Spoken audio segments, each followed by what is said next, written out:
This morning, U.S. attempts to craft an historic deal to curb Iran's nuclear weapons program have fallen apart. Secretary of State John Kerry had flown to Geneva for 2 days of marathon negotiations, the first direct talks between the U.S. and Iran in 36 years. Hopes were high for a deal until concerns were raised by France about whether they could trust Iran. Israel has called this a very bad deal, and Prime Minister Benjamin Netanyahu joins us now. Thank you, Nora. Good morning. I know that you never liked this deal from the beginning. Do you feel like the concerns you raised were heard? I'm sure they were heard. I don't know if they'll be internalized into a different deal.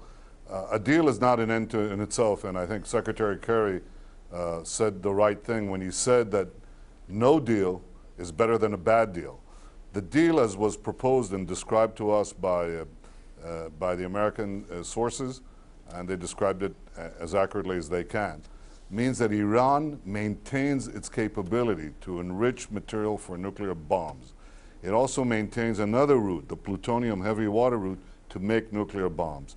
All Iran gives is a minor concession of taking 20% enriched uranium and bringing it down to a lower enrichment, but that they could cover within a few weeks, given the capabilities that they keep for enrichment. So Iran effectively becomes a threshold nation, threshold nuclear power nation, makes a minor concession, and in exchange for that, the P5+1, the international community, reverses the direction of sanctions, gives Iran several $billion worth in direct assistance, opens up petrochemicals, opens up gold, diamond, the automotive industries, and other things. This is a huge change from the pressure that was applied on Iran through the effective sanctions regime, which brought them to the table in the first place. In other words, Iran gives practically nothing, and it gets a hell of a lot. That's not a good deal. I hope, I can only express my wish, that the P5+1 use the time to get a good deal that takes away Iran's nuclear military capability. I know you describe these and believe these are minor concessions, but the United States, other Europeans believe this would be a historic deal because for the first time it would freeze their nuclear weapons program. Why would you not want to take that first step?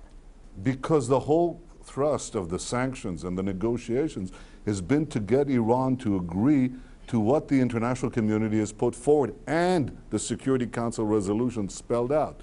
Iran should take away its centrifuges, should take away its plutonium, should dismantle its plutonium heavy water reactors. Nora, how many centrifuges are dismantled in this agreement? Do you know? Tell me. Question? Yes. Zero. Not one.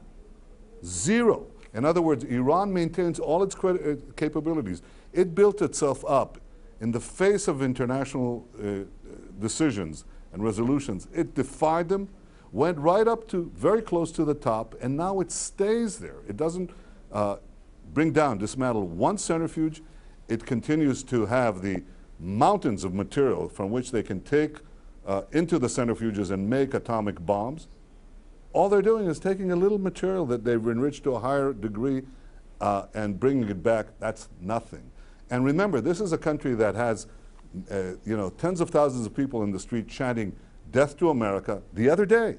This is a country that is participating as we speak in the mass slaughter of men, women, children, tens of thousands of them in Syria. This is a country that is fomenting terror in 5 continents. This is a country that pledges to destroy the state of Israel and subvert so many of the other countries. It's not only my concern that this is a bad deal. There are many, many Arab leaders in the region who are saying this is a very bad deal for the region and for the world. And you know, when you have the Arabs and Israelis speaking in one voice, doesn't happen very often, I think it's worth paying attention to us. Did you help lobby against this deal? Lobby? Yes, of course I'm speaking lobby. That's an understatement. I speak up against it. I'm expressing, as I said, not only the concerns of Israel, but the concerns of many, many in the region. Some of them say it out loud, some of them say it behind closed doors, but I'll tell you, this is a broad feeling here, broad feeling that Iran is, might hit the jackpot here, and it's not good. It's not good for us. It's not good for America. It's not good for the Middle East. It's not good for Europe either. I don't think it's good for Russia or China. And by the way, I've spoken with the leaders of most of these countries. Do you think President Obama has put too much trust in this new Iranian regime? Look, I think the president and I share the goal of making sure that Iran doesn't have nuclear weapons. I think where we might have a difference of opinion is on how to prevent it.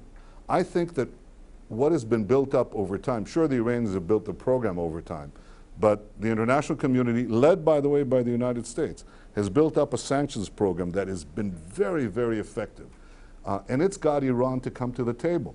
Now what is happening is that for effectively nothing, or virtually no concessions, Iran gets to keep its nuclear capabilities, that is, the capabilities that enable it to manufacture the fissile material for nuclear bombs. I think the other aspects of metallurgy, weapons making, that's not even in the deal. That's another component of making the bomb. So they get to keep all that. And at the same time, the international community takes the one effective thing, which has been the sanctions regime, and they reverse direction. They begin to legitimize Iran as having these capabilities. That's a bad thing. But they take away the pressure. You know that the price of any good at any time is the expectation of what will be the future. And in Iran, where there's a lot of pressure these days, the pressure is going to be let off. The valve is going to be let off from the pressure cooker because people will understand it's over. So it's not merely the direct benefits, the direct easements of the sanctions, but the multiplier effect of expectations.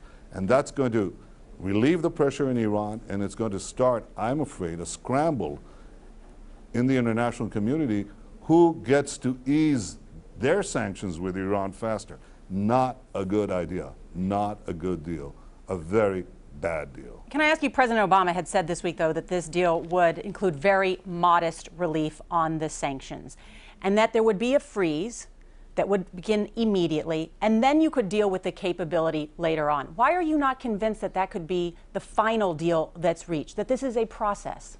Because the easing of the sanctions is a tremendous concession on the part of the P5+1, because there's a multiplier effect, a signaling effect to the markets, both inside Iran and the world, when you reverse a direction that you've been effectively putting, the direction of pressure and even more pressure on Iran, and now you're going the other way. That's like putting a hole in your tire, you know?